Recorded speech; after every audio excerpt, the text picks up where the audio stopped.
This is the I Am a Mainframer podcast, brought to you by the Linux Foundation's Open Mainframe project. Episodes explore the careers of mainframe professionals and offer insights into the industry and technology. Now, your host, Senior Analyst and Vice President of Sales and Business Development at Futurum Research, Steven Dickens. Hello and welcome to another episode of the I'm a Mainframer podcast. I'm your host, Steven Dickens, and I'm joined today by mainframe legend, Dusty Rivers. Hey Dusty, welcome to the show. How are you doing? Thanks for having me. So we've been talking about doing this episode for what feels like 10 years, so I don't know why it's kind of taken us so long, but welcome to the show. Thank you. So, before we get started, I always like to get the guests to introduce themselves to the listeners and the viewers. So, Dusty, tell us what you do and who you do it for. So my name is Dusty Rivers. I'm the Senior Director of zSystems Z for Mainline Information Systems. Fantastic. So, I think this is going to be a fascinating... I've known you for years. You're always a staple on the circuit. I see you at every one of the Mainframe events. But I don't actually know your story. So let's go back. Let's go all the way back. Coming out of college, first job, first time on the mainframe. Let's start there, and then we can wind forward from there and sort of get to more current and what you're doing at the moment. So it's very timely that we're doing this now, because on June 1st of this year, I will have been working on the mainframe for 47 years. I came out of university. First mainframe job was a COBOL programmer. Yep. Hated it.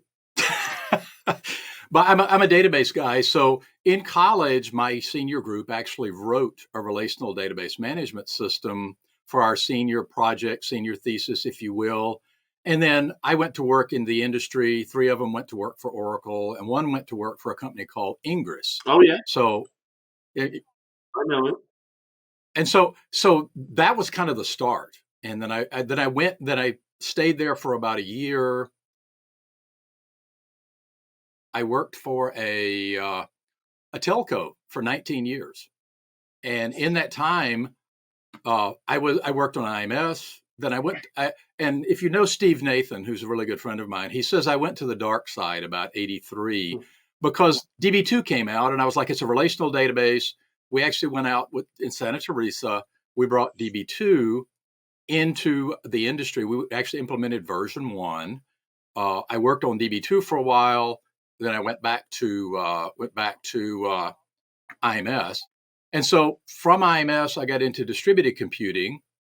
From there, I was working for a telco. We did a joint venture with an Irish company to come out with the first distributed system, which was a Corba system. It was Iona Technologies out of Ireland.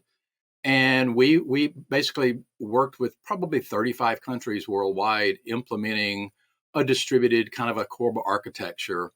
Then I went from there to a company that was doing APIs. That's where you met me, was when I was doing APIs, mainframe modernization. I was a global consultant.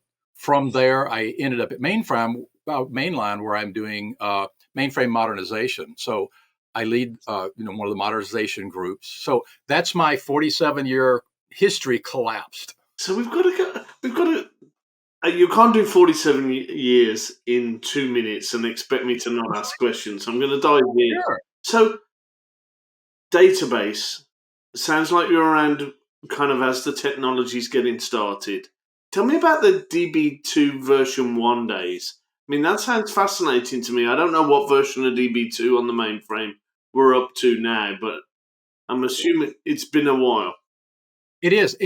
I think it's 13 or 14, but version 1 was challenging. We actually went to Santa Teresa. And what was before that, Dusty? Was that just vSAM files and just... Well, no, there was IMS. The telco was a big IMS shop. IMS is a hierarchical database. Yeah. It's built for speed, but you have to know how to navigate the hierarchy. You go to the top, you go to the next one, you go side. So there's a lot of knowledge of how to navigate yourself through the structure.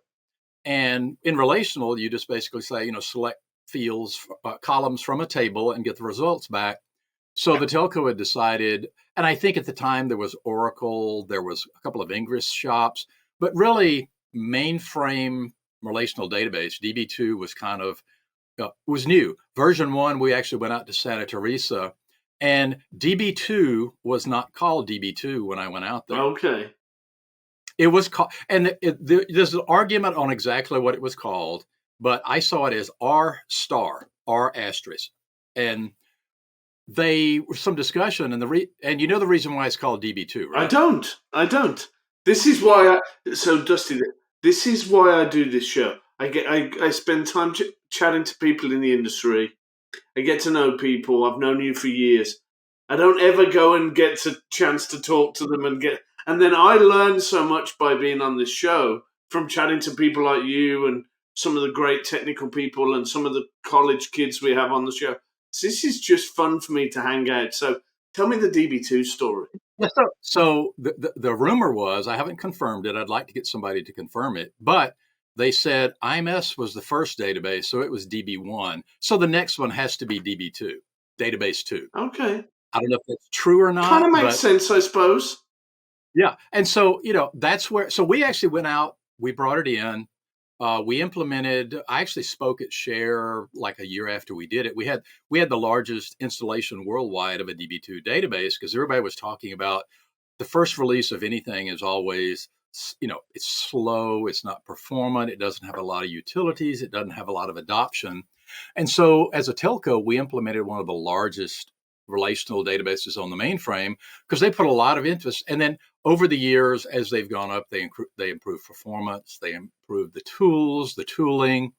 And at the time, what the company saw was, if you build an IMS database, it's hierarchical. The programmer has to know how to navigate. Well, DB2, you could say, give me these 3 columns from the database, sort them in this order, and put them out. So the development time of using a relational database was faster. So the company said, we want to start moving that way. There's still reasons to use IMS, but a lot of the companies started going with DB2, especially in the telco area. Most of the telcos, I'm talking about the Bell system at the time, they were very heavy IMS systems. So a lot of the systems that were being developed, say for, that was called Bell Laboratories or Telephone, or I forget what it's called now, but they were developing applications for the regional companies. We were developing our own. They started moving from IMS to DB2. So one thing I want to ask you, you mentioned you went to Share. You're a stalwart at Share. See you every time I go. You seem to know everybody in that community.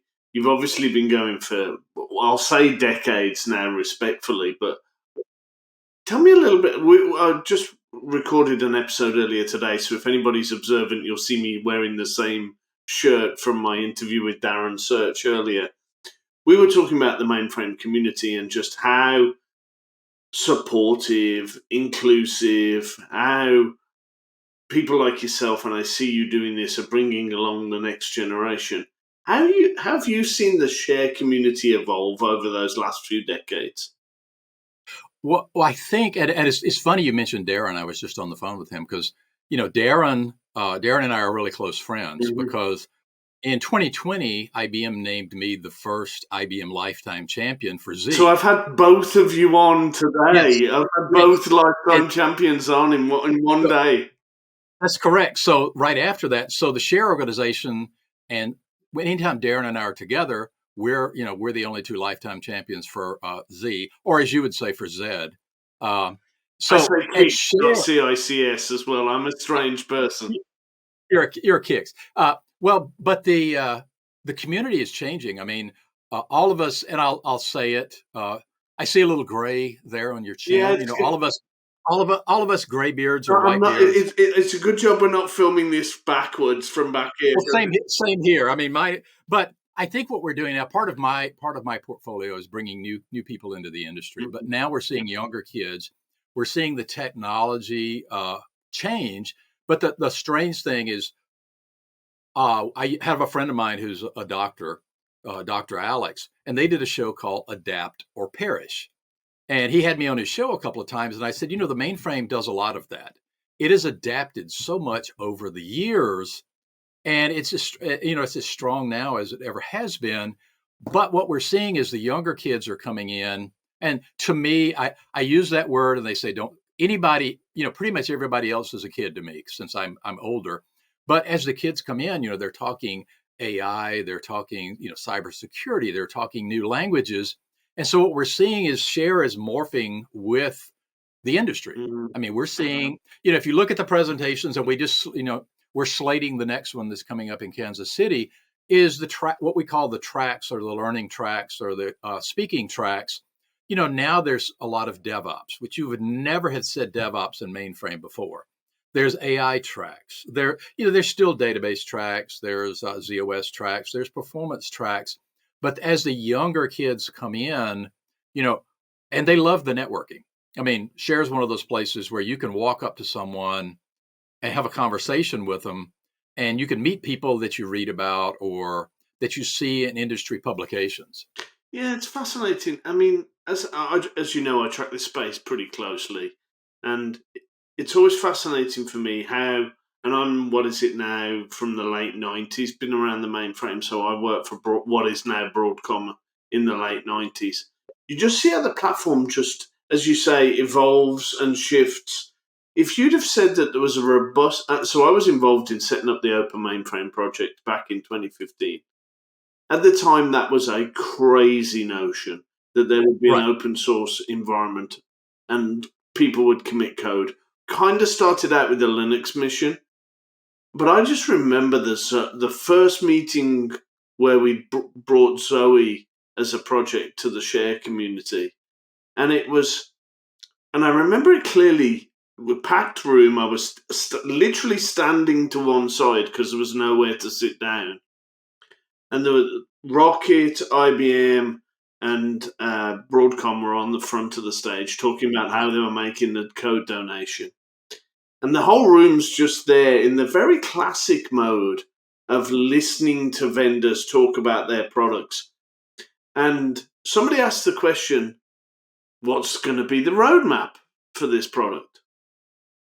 Whole room kind of is really interested. Obviously, we've just heard about what Zoe's going to be. So this, I can't even remember who the person was or which one of the three vendors starts giving this discussion about, well, we envisage it's going to go this way, and saying very profound and technically correct things. And I just stopped. I just dived in and went, hey, guys, you need to realize that the people in this room decide the roadmap. Right. And everybody kind of went, I said, this is a community product. Yes, there'll be people from Broadcom, IBM, and Rocket, and certainly other vendors will chip in. But you as a community decide where this product's going to go. And you could just see the penny drop. Yeah, I think I was there because if you remember when you launched Zoe, you had the picture frame. Yeah. Oh. And I took a picture with the picture frame. And at the time, I remember, part of the mission of Share is education, network, and influence. Is we influence what people are doing, and when you're absolutely 100% correct, you can record that. I said you were right. So we're 13 minutes and 25 seconds in for anybody watching.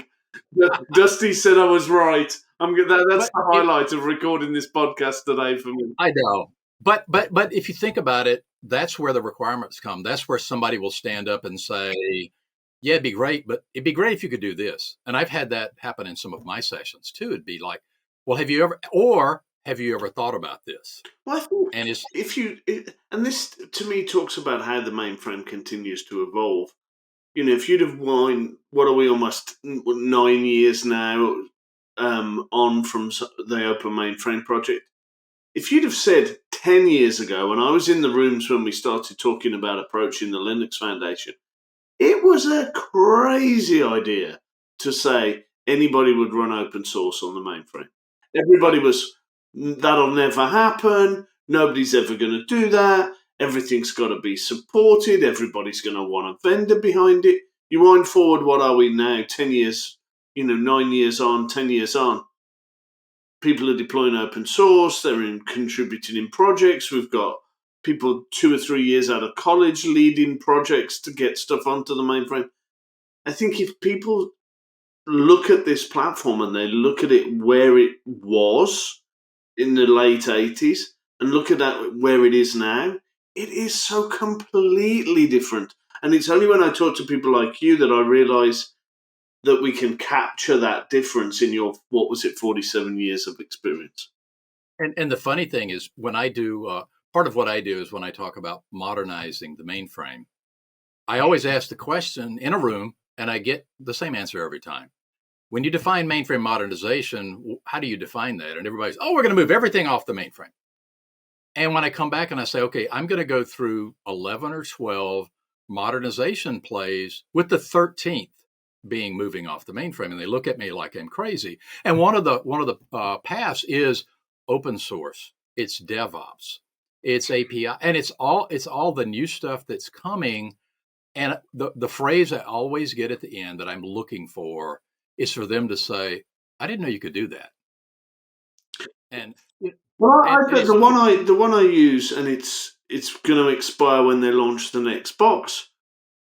People always, whenever anybody's talking about the mainframe and kind of putting it down, I'm like, what was the first commercially available server with a 7-nanometer processor? And somebody will say, oh, it was a Dell box, it was a HPE box, it was an Intel, it was an AMD. It wasn't. It was the IBM Z box with a Telum processor. Right. IBM beat Intel to 7-nanometer. So whichever way you look at it, the way you stop a room to ask them the question, whenever I get asked this question, I'm always trying to break down these barriers, and hopefully this podcast does a bit of this as well. This is a modern platform if you want it to be. Right. If you want to engage and you want to drive those modernization conversations, you absolutely can. And you know what the first application server was, right? Oh, go on. Tell me. IMS DC. Okay. If you think about all the logging, all the data, all the stuff was wrapped in the product. And my joke is, I consider a cloud just somebody else's mainframe. I mean, you go back to bureaus when you're renting capacity. I'm going to a FinOps conference in a few weeks' time. Exactly the same sort of dialogue. Exactly. So, and we don't want to become too fanboys. There's things that the mainframe's bad at. There's things that other platforms are good at. I mean, the analogy, and you've probably heard me say it, Dusty, that I tend to use is we all own cars, but we fly places, we catch trains. I was on a boat last night. You know, I ride a sort of push bike, a bicycle. All of these things are valid forms of transport depending on what journey you're going to do. And I think thinking of it that way changes the discussion. And, I know you've got a pragmatic view as well. It's not, you can be a lifelong and lifetime Z champion, but you can also accept that other platforms have got their merits. And that's what so when we go out and we're talking about modernization, and a company will say, we're doing X. And we ask them one question that's one word: why? Why are you moving the data? Why? And usually they don't have a really good business reason. It was just something they wanted to do. And so we're saying it does make sense, as you just said, other platforms, other machines, other processor. It's kind of like use it where it makes sense.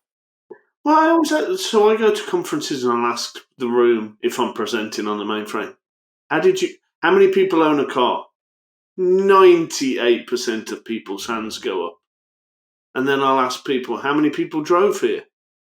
And maybe 2 or 3 hands go up for people who are local. Like, but you said you owned a car a minute ago. It's workloads of different characteristics. People use different vehicles for different journeys. I think you've got to be pragmatic. Mainframe's a great platform for maybe a relational database that needs that transactional integrity. It might not be the best platform for some system of engagement mobile app that's doing call center that needs AI. That might be best to put that on the cloud. You've got to take a pragmatic view. So I'm going to have to get sort of take us here a little bit, because this show's called I'm a Mainframe, and you probably embody that more than anybody else. So we did a 47-year story arc. Tell me a little bit about what you're doing at Mainline and some of those conversations that you're kind of having with clients, because I know you're sort of working with some of the biggest names in North America, at least, and their Yes. mainframe discussions. So just tell me a little bit about that, and then we'll start to take it home from there. Yeah. So what we do is kind of what I mentioned is we're broken up into practices, and what I'm doing is more of the modernization practices. And one of the things we like to do is we like to go into a company, and there's usually 3 or 4 of us. We don't take a cast of thousands, and we sit down and say, "What are you doing?" Now they know my history of the last 20 plus years of working globally, implementing some of the largest API systems in the world, and they want to hear about that. So, of those 10 use cases that I use of how to modernize, or 11 use cases, I have a use case for the company behind it that I can't mention, but I can tell what we did. Mhm. And they want to hear what are other people doing, especially other people in their vertical. So, a finance company wants to hear what other finance companies did, or manufacturing. So, we sit down and we have a conversation. And the important thing is we listen. We don't talk products. If we're not trying to go in with a product in mind, because that defeats the whole purpose. And so we've done that. We had a really good conversation with a finance company in New York. The meeting was supposed to last an hour and a half. It lasted 3.5 hours. There was a whiteboard. There was, how do you do this? And then we found out, they kind of figure out, you kind of know what you're doing. Well, we have this problem. How would you handle this? And so we get into the problem discussion of, okay, maybe you don't want to do this, or we work with a company that tried that and it didn't work out too good. Are you having that same problem? Or, things like skills, things like languages, things like APIs, things like data. And of course, all of them are worried about security. So we have the conversation. So what I do is I go with with the sales people, or I go with, like I've got, when I went to the one in New York, I had myself, I had the VP that runs our DevOps and our hybrid cloud, I had somebody that knew software, and somebody that knew hardware. And we just said, what are you trying to do? And what we found out is, an hour into it, there was like more things on the whiteboard than we were going to have time to talk about. But it's, everyone has some of the same issues. So what I do is I kind of help lead the discussion. And with my background in the mainframe and what I've done, I've probably seen, I probably don't know all the answers, but I know who at our company I can ask. Or, one of the things I also do is, as you mentioned, Darren and I, part of my, I guess you would say, my portfolio or my advocacy as a lifetime champion is I speak at the universities talking to younger kids. And I spoke, we went to one 2 months ago with IBM. There's 120 students showed up to hear about mainframe and mainframe careers. So what I'm doing is, it's kind of a two-pronged. I'm trying to get newer people into the infrastructure of the world, and then I'm trying to help keep the companies going. So you're right. We're working with some really large companies, and the first thing we walk in is, tell us what you've done, where you've done it, and that usually sparks discussion, because if you go in trying to sell a product, you're kind of like, the old rule about, and I said this to someone, I thought I offended him, and I didn't. He was saying, oh, AI will do this. And I'm like, let me explain something. If you take an AI model and you only train it with 2x4s and nails, it'll never build a building with bricks and steel.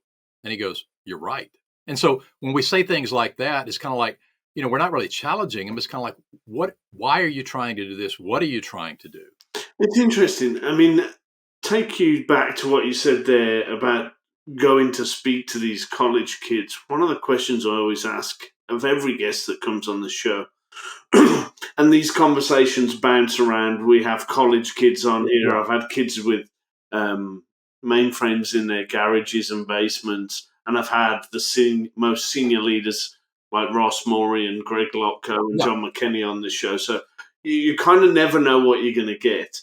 But one question I'm always consistent is, you've got the opportunity to go back and speak to 21, 22-year-old Dusty, and be able to give them the benefit of your experience. I'm almost looking forward to asking this question more of you than I have anybody else, but because of 47 years on the platform, what advice would you give to your younger self? I thought about that, and I used the example when I talked to them. I actually got invited to a high school to talk to their technology group. And I told them if I could go back, today I talk in front of people. I have a lot of confidence. I have no problem. What I told them and what I would tell myself, the first thing you have to learn to sell is yourself. Mm-hmm. You have to put yourself up. And if you don't believe in yourself, if you don't believe in what you can do, nobody else is. So I think in my early years, I know you're going to find this hard to believe. I was very shy, didn't want to talk in front of people, didn't want to say, I know what I'm doing. I think if I could go back, I would say, believe in yourself, trust yourself. And then, you are my brand is Dusty Rivers.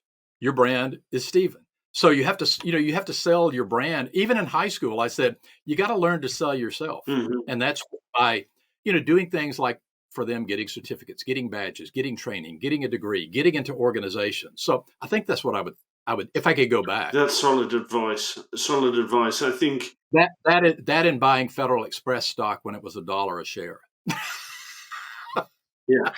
Yeah. I think there's plenty of stocks I'd wish I'd bought. Yes. Maybe Amazon when IPO. But the other question I ask, and I think with your 47 years of experience, and I know you're still bouncing around, still got as much energy as anybody I see at Share. Where do you see this platform going over the next 3 to 5 years? Not the next box, not the next software release, but just more directionally and for the industry as a whole. I think it's going to get bigger. Mm-hmm. We're seeing, there was a big push of let's move everything, let's do this, and we're actually seeing. I heard a term that I'll use: repatriation. Yes, we're seeing, and I think in the next years, people are going to start moving back because they're realizing the cost is a little cheaper on the mainframe than they thought it was going to be at the cloud. It's also more power. There's obviously the boxes are going to get bigger. They're going to get more powerful. They're going to get, if you look at, like you mentioned, the Z16 or the Z16, with the new chip, the power consumption, I think that it's still going to get bigger because I go back to my analogy of adapt or perish. I think the mainframe has been really good. And I think in the next 5 years, you're probably going to see more than we have in the last 5, just with the technology exploding. Because, I sit on meetings and they say, wow, did you know we did this? We could do this. And, they're not sitting in a room saying, you can only do this on the cloud. You can only see this. I think it's just going to get bigger. Yeah, I would agree with that. So, Dusty, I think I could talk to you for hours. I think we skimmed over 47 years way, way, way too fast. But they asked me to keep it to about half an hour. So I think we're going to have you on the show again. It's taken me forever to get you on the show. I don't know why that happened. We'll speak to Gary and get that fixed. But I think it's been fascinating to talk to you.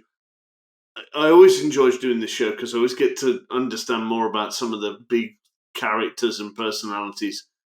Thank you so much for being on the show. Thanks for having me. So you've been listening to another episode of the I'm a Mainframer podcast with me, your host, Steven Dickens. Please do all those things to click and subscribe and tell your friends to share the episode, and we'll see you next time. Thank you very much for watching. Thank you for tuning in to I Am a Mainframer. Liked what you heard? Subscribe to get every episode, or watch us online at openmainframeproject.org. Until next time, this is the I Am a Mainframer podcast. Insights for today's mainframe professionals.